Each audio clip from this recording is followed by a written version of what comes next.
بسم اللہ الرحمن الرحیم۔ السلام علیکم ورحمۃ اللہ وبرکاتہ۔ طالبات، آج ہم سورۃ العادیات پڑھیں گے۔ مجھے امید ہے کہ آپ لوگوں نے اس سے پہلے والی صورتیں یقیناً یاد کی ہوں گی۔ سورۃ العادیات مکیہ، اس کی 11 آیات اور 1 رکوع ہے۔ بسم اللہ الرحمن الرحیم۔ شروع اللہ کے نام سے جو بڑا مہربان نہایت رحم والا ہے۔ والعادیاتی، قسم ہے سر پر دوڑنے والے گھوڑوں کی، ضبحا، جو ہانپ اٹھتے ہیں۔ والعادیاتی، قسم ہے سر پر دوڑنے والے گھوڑوں کی، ضبحا، جو ہانپ اٹھتے ہیں۔ قسم ہے سر پر دوڑنے والے گھوڑوں کی جو ہانپ اٹھتے ہیں۔ قسم ہے سر پر دوڑنے والے گھوڑوں کی جو ہانپ اٹھتے ہیں۔ فالموریاتی، پھر آگ نکالتے ہیں، چنگاریاں نکالتے ہیں۔ قدحا، پتھروں پر نعل مار کر، پتھروں پر قدم مار کر۔ فالموریاتی، پھر آگ نکالتے ہیں، چنگاریاں نکالتے ہیں۔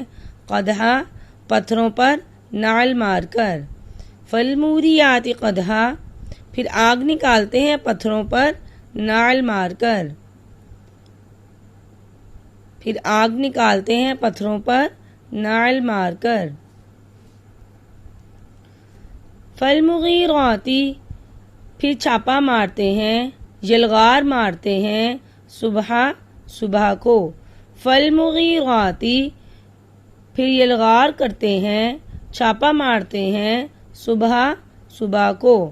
فالمغیراتی صبحا، پھر صبح کو چھاپا مارتے ہیں، یا پھر صبح کے وقت یلغار کرتے ہیں، حملہ کرتے ہیں۔ پھر صبح کے وقت یلغار کرتے ہیں، پھر صبح کے وقت چھاپا مارتے ہیں۔ فَأَثَرْنَا، پھر اڑاتے ہیں، بھی، اس سے، نقع، گرد، غبار۔ فَأَثَرْنَا بِهِ نَقْعًا، پھر اس سے غبار اڑاتے ہیں۔ فَأَثَرْنَا، پھر اڑاتے ہیں، بِهِ، اس پر، اس سے، نقع، گرد و غبار۔ فَأَثَرْنَا بِهِ نَقْعًا، پھر اس سے غبار اڑاتے ہیں، پھر اس سے گرد اڑاتے ہیں۔ گرد غبار ایک ہی مطلب ہے۔ فَأَثَرْنَا بِهِ نَقْعًا، پھر اس سے گرد اڑاتے ہیں۔ فَوَسَطْنَا، پھر اندر جا گھستے ہیں۔ فَوَسَطْنَا، پھر اندر جا گھستے ہیں، بِهِ، اس حالت میں، دشمن کے، جمع، مجمع میں۔ فَوَسَطْنَا بِهِ، پھر اس حالت میں اندر جا گھستے ہیں، جمع، دشمن کے، مجمع میں۔ فَوَسَطْنَا بِهِ جمع، پھر اس حالت میں دشمن کے مجمع کے اندر جا گھستے ہیں۔ فَوَسَطْنَا، جا گھستے ہیں، بِهِ، اس حالت میں، جمع، دشمن کے مجمع میں۔ فَوَسَطْنَا بِهِ جمع، پھر اندر جا گھستے ہیں اس حالت میں، دشمن کے مجمع میں۔ فَوَسَطْنَا بِهِ جمع، پھر اندر جا گھستے ہیں اس حالت میں، دشمن کے مجمع میں۔ یا اس طرح آپ کر سکتے ہیں، پھر اس حالت میں دشمن کے مجمع میں جا گھستے ہیں، پھر اس حالت میں دشمن کے مجمع میں جا گھستے ہیں۔ فَوَسَطْنَا، اِنَّ الْإِنسَانَ لِرَبِّهِ، بے شک انسان، لِرَبِّهِ، اپنے رب کا، لَقَنُوت، بڑا ناشکرا ہے۔ اِنَّ الْإِنسَانَ، بے شک انسان، لِرَبِّهِ، اپنے رب کا، لَقَنُوت، بڑا ناشکرا ہے۔ بے شک انسان اپنے رب کا بڑا ناشکرا ہے۔ بے شک انسان اپنے رب کا بڑا ناشکرا ہے۔ وَإِنَّهُ، اور بے شک وہ، عَلَى ذَلِكَ، اس بات پر، لشہید، خود گواہ ہے۔ وَإِنَّهُ، اور بے شک وہ، عَلَى ذَلِكَ، اس بات پر، لشہید، خود گواہ ہے۔ وَإِنَّهُ عَلَى ذَلِكَ لَشَهِيدٌ، اور بے شک وہ اس بات پر خود بھی گواہ ہے۔ وَإِنَّهُ عَلَى ذَلِكَ لَشَهِيدٌ اور بے شک وہ اس بات پر خود بھی گواہ ہے۔ وَإِنَّهُ اور بے شک وہ لِحُبِّ محبت میں خیری مال کی لشدید بہت شدید ہے۔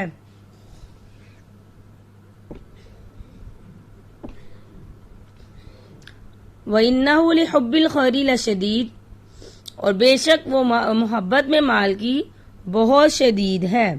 وَإِنَّهُ لِحُبِّ الْخَيْرِ اور بے شک وہ محبت میں خیری مال کی لشدید بہت شدید ہے۔ وہ مال کی محبت میں بہت پکا ہے، بہت شدید ہے، یا اسے مال کی محبت بہت شدید ہے۔ وَإِنَّهُ لِحُبِّ الْخَيْرِ لَشَدِيدٌ اور بے شک وہ محبت میں مال کی بہت شدید ہے۔ افلا تو کیا نہیں، یعلم وہ جانتا، اذا بعثر جب نکالے جائیں گے، اذا بعثر جب نکالے جائیں گے، فی القبور جو قبروں میں مدفون ہیں۔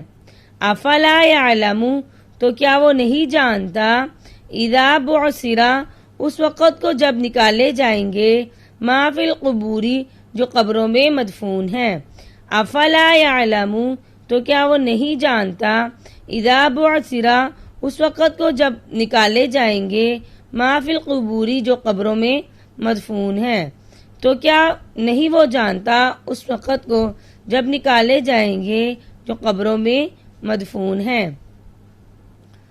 وحصل اور ظاہر کر دیے جائیں گے، وحصل اور ظاہر کر دیے جائیں گے، ما جو فی الصدور راز ہیں، بھید ہیں سینوں میں۔ وحصل اور ظاہر کر دیے جائیں گے، ما فی الصدور جو سینوں میں بھید ہیں، جو سینوں میں راز ہیں۔ وحصل ما فی الصدور اور ظاہر کر دیے جائیں گے جو بھید سینوں میں ہیں، اور ظاہر کر دیے جائیں گے جو راز سینوں میں ہیں۔ انا بے شک ربہم ان کا رب بہم ان سے یومئذ اس دن لخبیر خوب واقف ہوگا۔ انا بے شک ربہم ان کا رب بہم ان سے یومئذ اس دن لخبیر خوب واقف ہوگا۔ بے شک ان کا رب ان سے اس دن خوب واقف ہوگا۔ بے شک ان کا رب ان سے اس دن خوب واقف ہوگا۔ طالبات ہمارا ترجمہ مکمل ہو گیا، اب ہم اس کی تشریح دیکھ لیتے ہیں۔ پہلی جو آیات ہیں اس سے مراد وہ جنگی گھوڑے ہیں جن پر سوار ہو کر اس زمانہ میں لڑائیاں لڑی جاتی تھیں۔ ان کی قسم کھانے میں یہ اشارہ ہے کہ یہ گھوڑے اپنے مالکوں کے اتنے وفادار ہوتے ہیں کہ اپنی جان کو بھی خطرے میں ڈال کر اپنے مالکوں کی حکم کی تعمیل کرتے ہیں اور ان کی جان کی حفاظت کرتے ہیں۔ اللہ تعالیٰ نے اتنے مضبوط جانوروں کو انسان کا ایسے تابعدار اور وفادار بنا دیا ہے کہ گنہگار انسان کو یاد دلایا جا رہا ہے کہ وہ اپنے مالک اور خالق کے اس احسان کا شکر ادا کرنے کی بجائے اس کی نافرمانی کرتا ہے کہ اللہ تعالیٰ نے اتنے جانور کو، اتنے مضبوط اور بڑے جانور کو کیا کیا، انسان کا وفادار بنا دیا، لیکن وہ اس بات کو بھول گیا کہ وہ اپنے خالق اور مالک کے اس احسان کا شکر ادا کرنے کی بجائے کیا کر رہا ہے، اس کی نافرمانی کرتا ہے اور اپنے پروردگار کا اتنا بھی وفادار نہیں جتنا اس کا گھوڑا اس کا وفادار ہے۔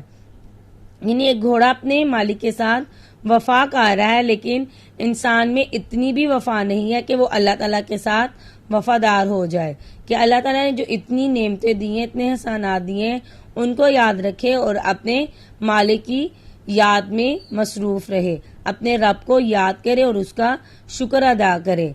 لیکن انسان اللہ تعالیٰ کی دی ہوئی سب نعمتیں بھول گیا اور ناشکری میں مبتلا ہو گیا۔ اللہ تعالیٰ نے اگلی آیت میں، جو اگلی آیات ان میں فرما دیا کہ انسان یعنی گنہگار انسان بڑا ناشکرا ہے، یعنی اللہ تعالیٰ کی اتنی نعمتوں کے باوجود وہ اللہ تعالیٰ کی ناشکری کرتا ہے کہ اللہ تعالیٰ نے مجھے دیا ہی کیا ہے. جب کوئی مصیبت، کوئی پریشانی، کوئی تکلیف آئے گی تو اللہ کی نعمتوں کو بھول جائے گا اور یہ کہے گا اللہ تعالیٰ نے تو مجھے کوئی کبھی نعمت عطا ہی نہیں کی، اور اللہ تعالیٰ کی ناشکری کرے گا. اور اللہ تعالیٰ فرماتے ہیں کہ جو ناشکری کرتا ہے، جو شکر ادا کرتا ہے، ہم اس کو مزید عطا کرتے ہیں. لئن شکرتم لازیدنکم ولئن کفرتم ان عذابی لشدید.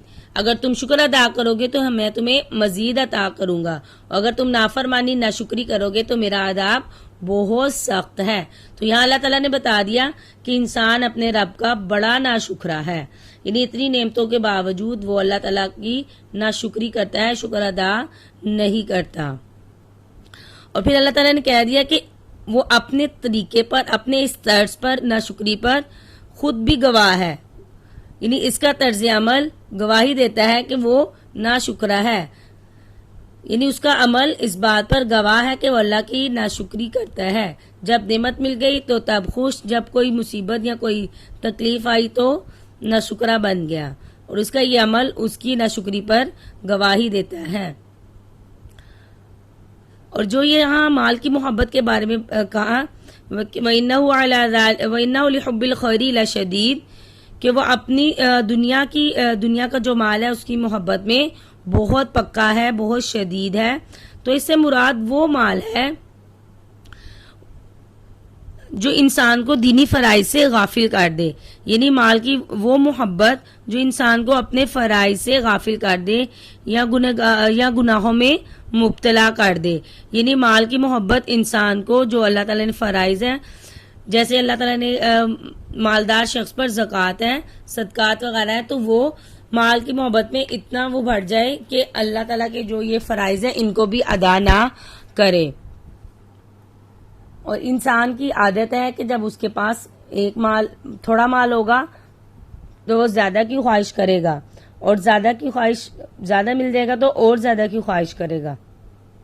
اس طرح وہ مال کی محبت میں بڑھتا جاتا ہے اور اپنے جو فرائض ہیں ان سے غافل ہو جاتا ہے اور گناہوں میں مبتلا ہو جاتا ہے. وَحُصِّلَ مَا فِي الصُّدُورِ، یعنی جو کچھ سینوں میں ایسے ظاہر کر دیا جائے گا. سینوں میں اللہ تعالیٰ، بے شک اللہ تعالیٰ ہر چیز کو جانتا ہے.